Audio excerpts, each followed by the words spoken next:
Welcome, everyone, to the TeeRap Show with your host, Trapper Goldsmith, where we showcase elite athletes and sport individuals with their inspiring stories and rise to glory in their pursuit of everlasting greatness. Our guest today, Aaron Feltham, has been around the water polo game for a very, very long time.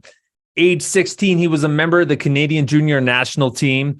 He spent 11 years on the senior national team. His resume includes medals at the Pan Am Games, competing at the Beijing Olympics, playing professionally in Hungary and Australia, a very decorated figure within the sport of water polo. Today, Aaron's going to talk with us about the mental and physical side of water polo, the financial struggles of an Olympic athlete, techniques he would use to maintain mental strength, and how he maintains his competitive fire after sports. So tune in, listen in, let's dive in to the crazy world of water polo. Aaron, welcome. Glad to have you as a guest today, man. Yeah, thanks for having me. It's exciting to be here. Right on. So, okay, man, I'm actually excited today because I don't know a lot about water polo. And, I've done running, throwing, jumping, swinging, slap shot. I've done all that on normal ground, no water. And it can be exhausting enough, but you got to do it in water. How much harder is it when you're in the water to play an elite sport? Yeah, I mean, it's certainly one of those things where it's a bit of a foreign substance to us, and being able to battle that versus just battling the air around us, which doesn't have too much viscosity. Yeah, I mean, it's difficult because you're constantly working to keep yourself above the water, but like any sport, once you're doing it and once you're comfortable in it, you don't notice those smaller details anymore. But it is interesting to see folks that aren't as comfortable in the water and see them try to hold the ball and how that kind of happens. I have a pool in my backyard, and obviously a water polo ball or two around, and throwing it to a friend and just seeing sort of how they react is always an interesting experiment around here. Okay, so newbie question. Are you playing in deep water? Like you can't actually touch the bottom? Absolutely, yeah. So that's crazy. Yeah. International rules, you're about 2.5 meters deep. And so, professionally varying pools and varying depths, but it's never advantageous for you to be standing on the bottom and be straight up and down and vertical. There's always a ready position in every sport. And so, being in a ready position versus, potentially timing a jump off the bottom is virtually, it's not worth it. That's crazy. So are you a pretty good swimmer too then? You must be. I mean, I was never a competitive swimmer. I wouldn't say I am a good swimmer now, but I used to swim a lot, of course. And you have to be a strong swimmer. It's wrestling in the pool and being comfortable in the water is a huge advantage, obviously. So how'd you end up in water polo and not hockey or lacrosse or football? It's a good question. And yeah, sort of one of the reasons why we don't have a ton of water polo athletes in Canada. But through school in grade 4, I went to, we had swimming lessons, and went there and did our swimming lessons. And the instructor happened to be the water polo coach in Lindsay, Ontario, where again, hockey is the number one sport. And she just she saw me swimming, saw me comfortable, and I did natural egg beater, which instead of just, people, you get taught as a kid, usually in Canada, to do like bicycle kick for treading water, which is, just moving your feet and, like you're pedaling a bike, which is pretty inefficient, but easy to do. And then, doing egg beater, where your feet, if you imagine your feet working like an egg beater and moving around, is way more efficient, but takes a little more coordination. That's just what I did. And she invited me out, and, as they say, the rest was history. Just kept going. I remember actually, the egg beater. I remember my swim instructor when we were in swim lessons, me and my brothers, is at a young age. She's talking about egg beater, and I'm not getting it. Like, I will admit, water is not my best friend. I learned to do the overhead stroke and not, drown. But she's talking egg beater, and I'm like, I think my legs are designed for raw land to run, and I'll focus on that. So I didn't last long in swim lessons.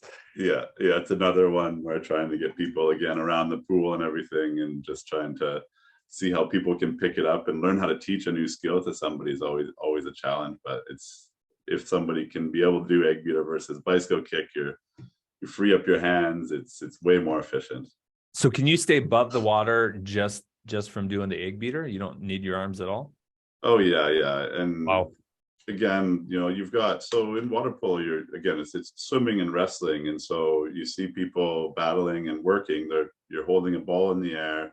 You might be sculling a little bit with your hand, but you've got people that are 180 to 250 pounds pulling and grabbing and pushing on you, right? Like you're So what's not only are let you me doing ask that, you're doing it with people.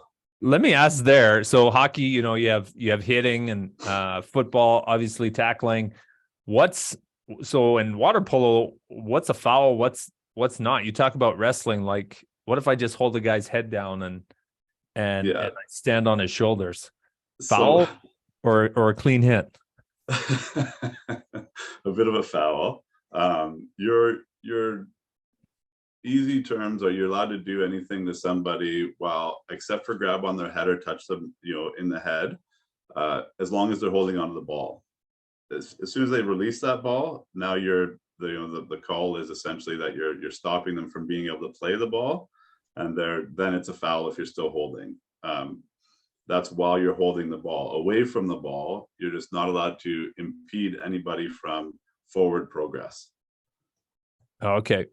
Crazy. So grabbing onto them, pulling them back. I mean, under the water, there's lots of things that happen, but And the ref can't see that. yeah, for the most part, there's Yeah. speculation. So what's training look like? Like, do you do a certain amount of dry land training? Do you do a certain amount of swim training? Yeah, absolutely. There's both for sure. When while we were training and getting ready for the Olympics, we would have 2 practices a day in the pool. Oftentimes, sort of 2 to 2.5 hours would be those practices. Mix of swimming, mix of ball work. Just like any sport in the field or hockey or something like that, where you're practicing your skating, your speed, and your aerobic, and then also just their tactics. And then dry land, a little bit of aerobic, but also just weights for balance and core strength, right? Yeah, nice. So you talked about growing the game. What's the opportunities out there for an up and coming water polo athlete? Like, is there scholarships available to them to play in post secondary? Yeah. So I mean, our national team athletes do get carded. And so we were carded athletes. I'm not sure if you've spoken much about that on the show or not, but Well, you can recap if you want. sure. Yeah. So there's some money that the government has set aside for different tiers of national team athletes, and Yeah. with that money, you're also able to you get your school paid for. Now, is it a lot of money? No, it's something that helps you if you're a student athlete, or depending what you're doing, right? You're not making a whole bunch and saving, but it does help out a bit. Yeah, and I mean, when we were doing it, I believe it was $1,500 a month, which is it's hard to scrape by sometimes if you want to be able to be eating properly and just comfortable and just focusing on your sport versus having to worry about everything else, right? Right. So I had that kind of slotted for later in the show, but we Sure. touched on it. Like, let's kind of talk about the financial struggles for Sure. an Olympic athlete. And did you have to have dual careers, kind of your full-time career and trying to practice, train, everything on the side? I was anything from a sandwich artist at Subway to selling sunglasses at Sunglass Hut, school, water polo, and work. And sometimes you would do all three of them in one day, right? And it could be 4 hours in the pool, another 4 to 6 hours working, and then trying to catch up on your studies as well, right? Yeah. How difficult is that? I think a lot of people, especially when you get to an elite top 4 sport, I mean, all you do is I've often said athletes are kind of lazy because We just want to do our sport and then shut everything down after that. But Yeah, you don't get that option as an Olympic athlete, Canadian Olympic athlete, I should clarify. Yeah, right. And so it's interesting, as an athlete to say that they're lazy. I somewhat agree to that because you take direction from your coach, and if you're good at following that direction and your coach is pretty good, well then you can probably find success. When you say how hard was it, I look back and I don't like it was hard for sure. And if I think about doing that now, I would think, oh my God, I'd like that's super difficult. But when you're doing it and what you want to and you're doing what you want to do, it's just you're trying to figure out how to make it work. Right. And so, yeah, was I tired? Sure. Could I have done some other things? Probably. But I wanted to make it work. And so in the time, it didn't really necessarily feel hard. It just felt like what I had to do to make sure that this is something that I could, try to achieve or try to get through. Right. And that's, yeah, so, I think athletes have that. They have that mindset. Hey, once you're tapped in, you're focused on a goal. It's kind of like whatever I have to do to achieve that goal. Yeah, it's periphery stuff that sure we'll have to do that as well. But I don't know. Again, if you ask me to do it now or when I talk to another athlete or somebody coming up, sure, it's difficult, and you try to help them or give some advice on how to I guess probably walk through that gauntlet a little bit. But so what do you think, Aaron, really separates a good player? Like, what do they do well from other players to really stand out as a strong water polo player? Yeah, I mean, there's so water polo, they say that water polo players are second most fit athletes in sport from biathlon. So yeah. You say biathletes have to be really fit because they need to lower their blood pressure. They need to be able to focus at a time when they're not blood pressure, but their heart rate a little bit, so that they're able to focus a little bit while they're in between, in a really tough activity. And water polo is pretty similar, where you're swimming and you're fighting the water, and people can still be able to use the mental strength. And once you get to a certain level in almost any sport, everybody's fast, everybody's strong, people have put in the work.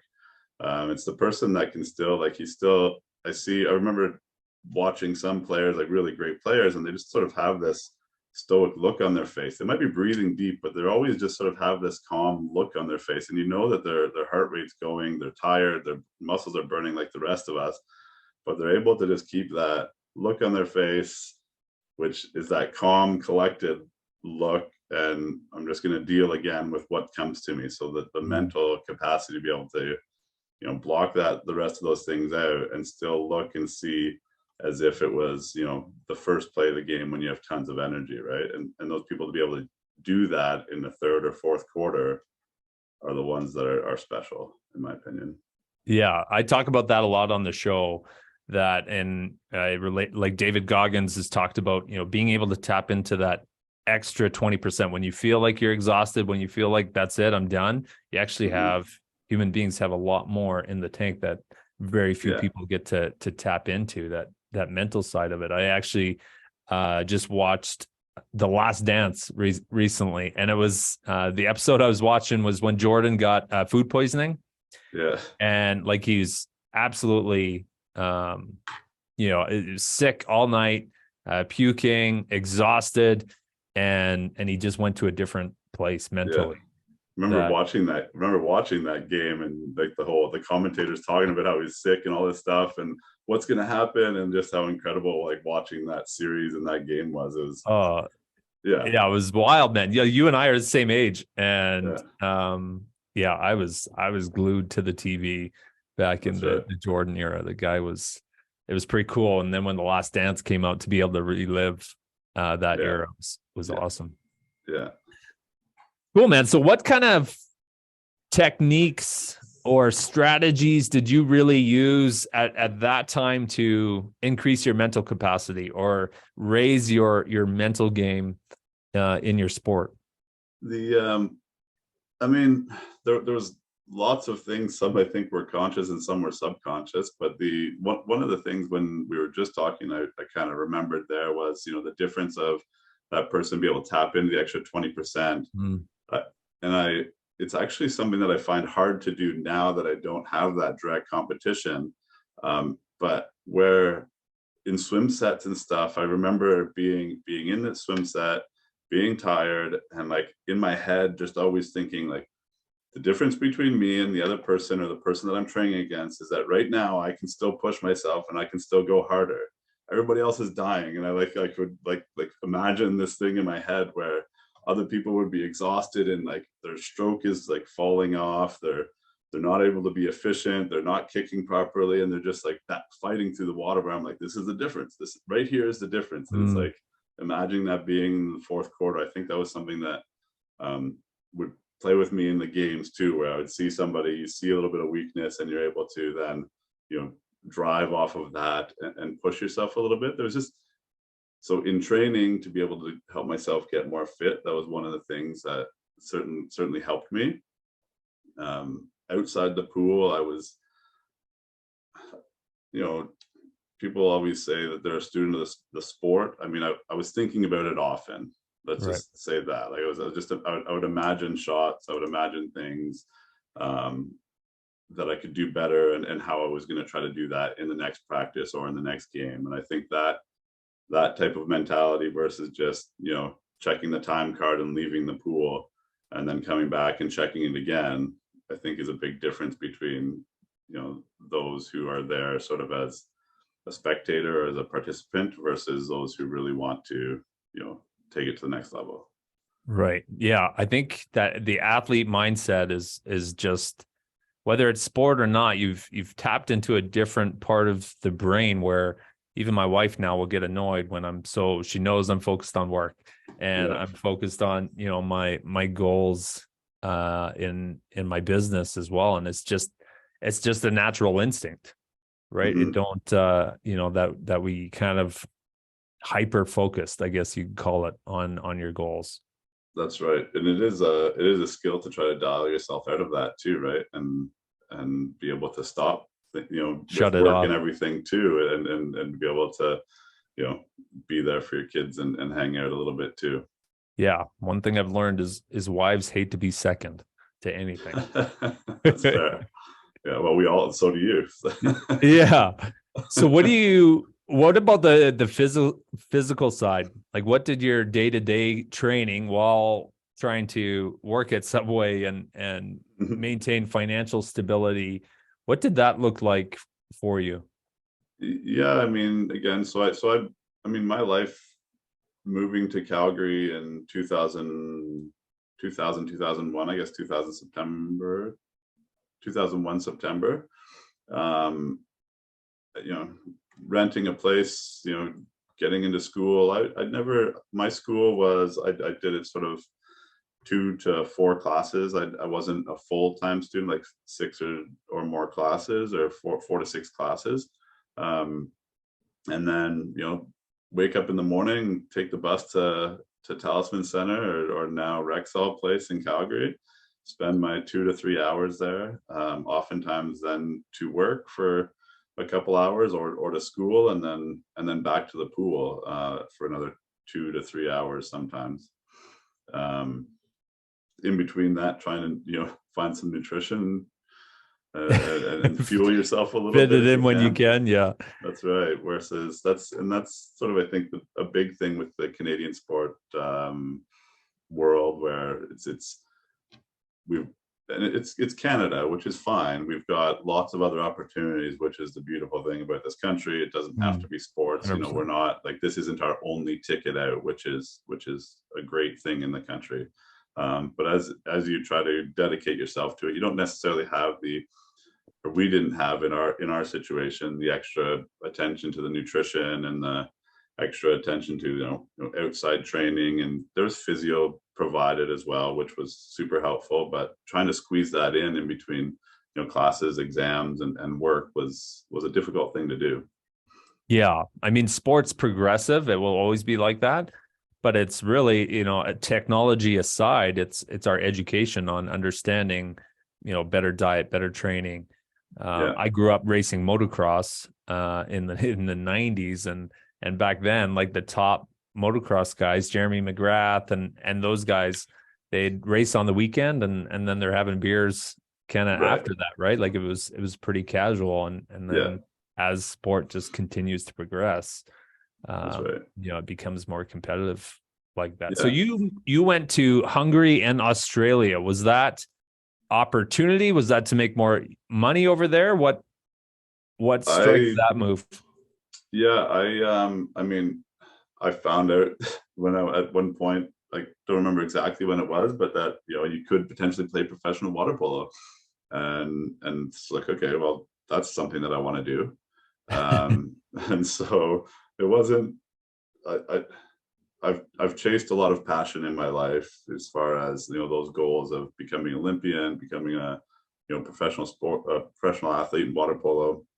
I mean, then other things outside of sport as well, where it hasn't always been money driven. It's been lifestyle, and it has been, yeah, experiential for a lot of my life, which is good, I think. But it wasn't chasing money in water polo. Now there's a little bit more for sure, and had I played for longer, there could have been some more benefit to it. But Australia, it was just an opportunity to keep building on my craft and wanting to play professionally. We are in a national training center in Canada where we train for 2 to 3, 4 months, and then we get to go away for 1 to 2 weeks of a training camp or a tournament.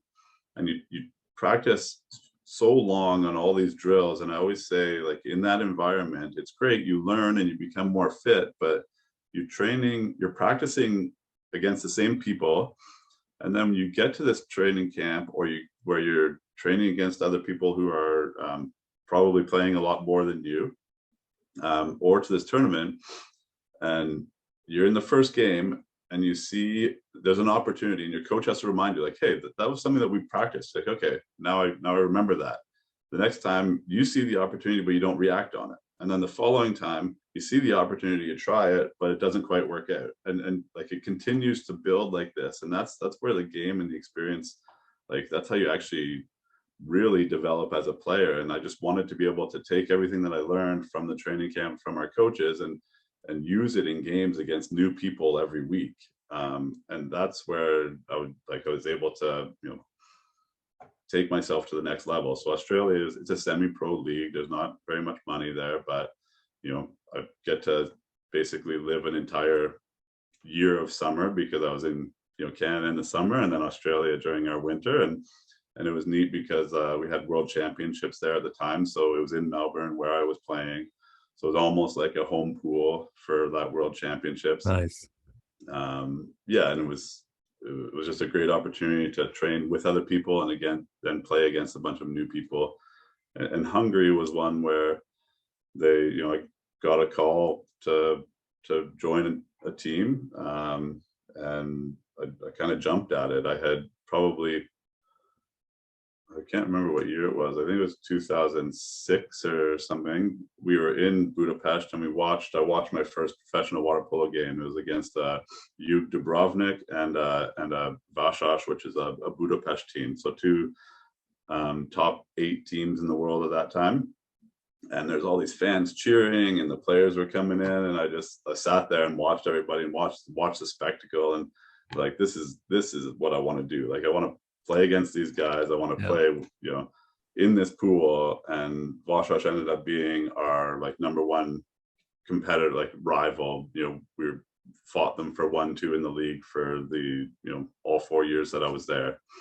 And playing in that pool, like my first year there, I played finals there. We lost sort of in the last second, unfortunately, in I don't know, game 4 of a 5-game series. But just like, it was crazy. There was so many people. People were like, they're hanging over the sides in the pool. Like, and you imagine a pool, like there's not a ton that are stadium size, and this pool, it's actually got a retractable roof, and like the fans are 2 or 3 meters from the pool's edge, and Crazy. they're banging drums, they're yelling, screaming, and and you're like, is this a hockey game or a water polo game? totally. What's going people on with here? their shirts off, they're painted, like it's just everybody, like all the fans, people come up from our town and they're cheering, and yeah, every once in a while, just, you'd be playing and then you go sit on the bench for a second, look around and just see all this happening. And it was pretty neat to be a part of. And that was when you played in Hungary? That's right. And so how long did you play there? 4 years. Yeah, 4 seasons. Nice. And Yeah, but while still competing on the Canadian national team. that's right. Yeah, so So the yeah, go season ahead. goes in Hungary from about September until April, May, and then off season I'd be with the national team during the summer. So I know you became a captain for the national team. Was that kind of when you felt your game really start to elevate? Was when you started playing professionally over there? Yeah, it made a big difference for sure. Yeah, and it was sort of my last couple of years as the captain. But yeah, just being able to play and being able to sort of put other things to the side where I wasn't working and I wasn't going to school during that time. I was just playing. I was taking care of myself a little bit differently, and then focusing on the next game, which just preparing for that game and watching some tape, and it made a big difference. And looking back on it now, like, did you ever think you'd accomplish what you've accomplished, that you've gone as far as you have in the sport? Yeah, I mean, you always dream of things, and I dreamed of being a part of the Canadian team to first make the Olympics by winning a game, and that was a dream. I think I had pretty lofty goals. So Did you? Yeah. I look back and I'm happy that we achieved some of the things we did. There's still things that wish that we would have been able to accomplish as well. So yeah, I'm surprised by it. I'm humbled by it, and it's fun meeting up with buddies and talking about the things we went through and having those great relationships. But part of me wants to have done more, but looking back at it, yeah, I'm proud of the successes that we had as teams. So what do you miss most?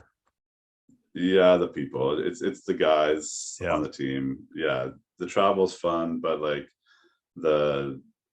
yeah, all the guys. We had a great group of people to train with. You spend so much time with them, and it's amazing in sport. You're spending days and hours and weeks with these same people, and then one of you retires and they're on the other side of the country, and you could potentially not see them for the next 5 to 10 years. Just Right. and it's Yeah. not because you don't like each other or any of that stuff. It's just life moves on.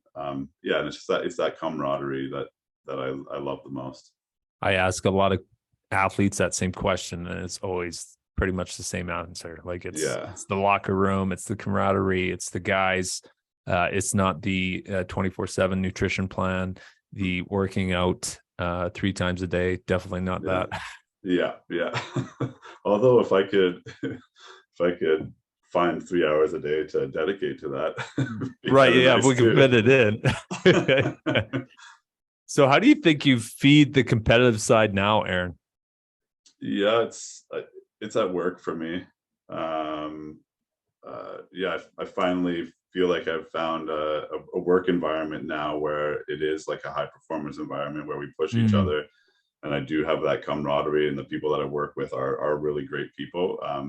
I've had a couple of jobs since stopping, and certainly those jobs I've had a little bit of that and had a lot of fun, but now I really feel like in a place where that drive and that competitiveness it does come out a little bit more, and wanting to be the best is something that we live by, and that's where it really actually, yeah, that's where it lives right now. I did a half marathon last year, and again, my for me to be able to get up, like I kind of need somebody that I know I don't want to lose to, and I had a buddy that was doing it as well, and so that was my drive to get up and go run and do stuff. And this year I've signed up again, but I don't have somebody alongside me doing it, so I'm having a harder time pushing myself. Right.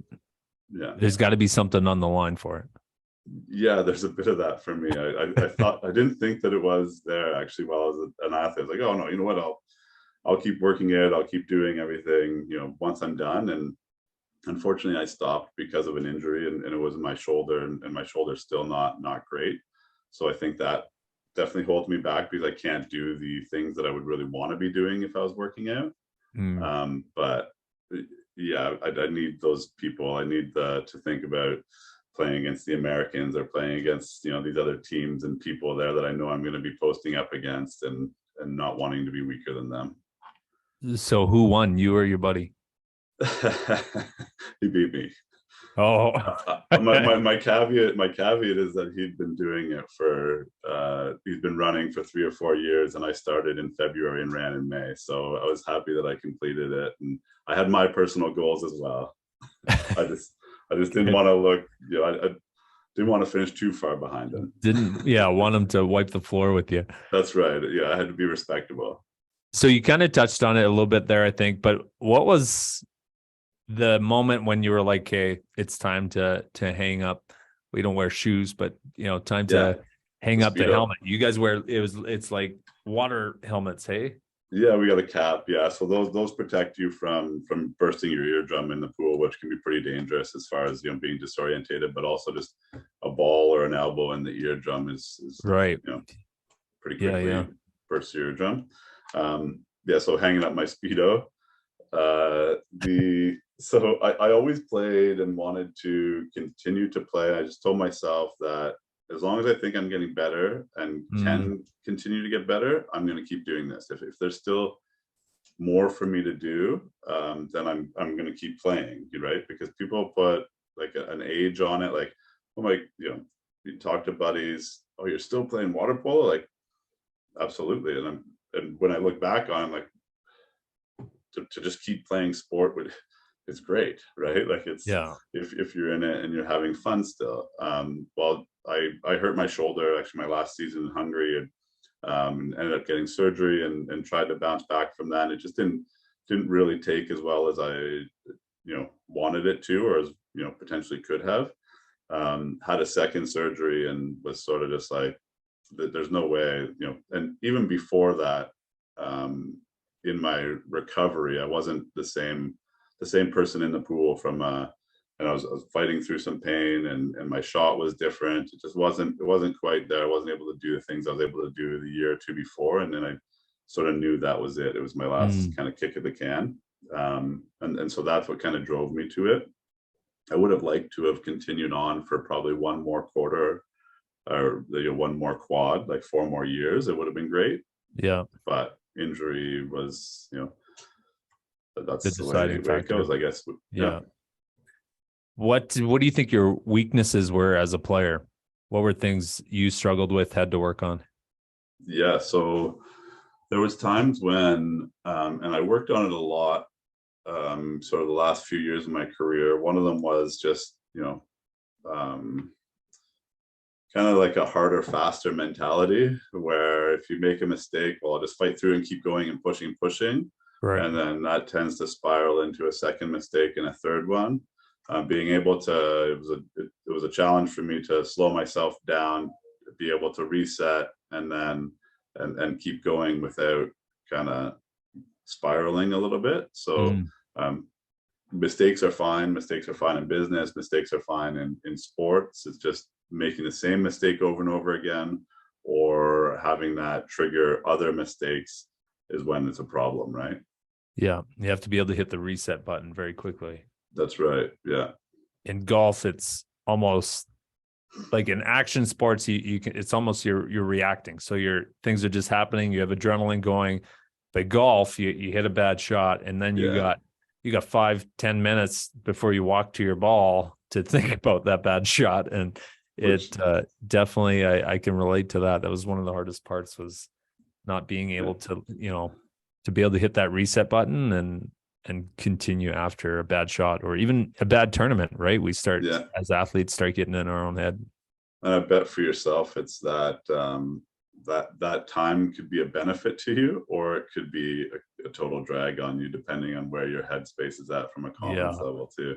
Exactly. Yeah. So what's the next big dream Aaron Feltham's working towards? It's a good question. eventual retirement and fishing all over the world. I mean, my outside of the pool and outside of work passion is fly fishing. Oh, Um, amazing. Currently, I mean, I think my next big thing is for our company to double in size. Mm. Right, like the existing work that we have is, outside of family life. I have two wonderful daughters, and yeah, there's, watch them grow up, and all of that stuff is there from a personal and work, is to try to see and have our company actually, double in size from what it is now, and be able to sit back and say, wow, that was a bit of a ride, and we did it, and spend some time with the people that within the company that have facilitated and worked on it. So you talked about that, like the culture and the competitive side with the company you're with now. What does your company do now? We're a telecommunications infrastructure company, so we have technicians that go out and work on telecommunications plants, so laying fiber optic cable, putting it together and splicing it, and we help companies also uplift their plant as well, or get it ready to be able to offer better services to the customers. Speeding up the world of internet. A little bit, yeah, that's right. It's been, I guess, helping facilitate more Zoom calls. Yeah, exactly. Yeah. Did you grow up fishing the bow then? Yeah, so I'm from Ontario originally, so I grew up fishing, rivers and stuff in Lindsay, Ontario. Yeah. But then when I went out there, that was my reset button outside of the pool, actually, and where I did some thinking about water polo, but also just turned my mind off. A lot of guys would go home and sort of rest. I would rest as well, but they'd sort of spend days in the house watching movies and stuff. And my reset button was to get out into the mountains and go walk a river and look for some fish, wondering what they're up to. And so that was my thing for sure. And coming back from a day of that, definitely got me back into the groove if I was ever out of it. Yeah, fly fishing is one of my favorites for sure. And the bow is like next level fly fishing. Yeah, absolutely. I do miss that part of Calgary, not living there anymore. I spend a lot of hours on that river, and like to get back when I can. They say it's the only place in the world that you can stay in a 5-star hotel and walk and get some of the world-class fishing. Yeah. It's definitely one of them for sure. Yeah. When you went overseas, did you fish? Yeah.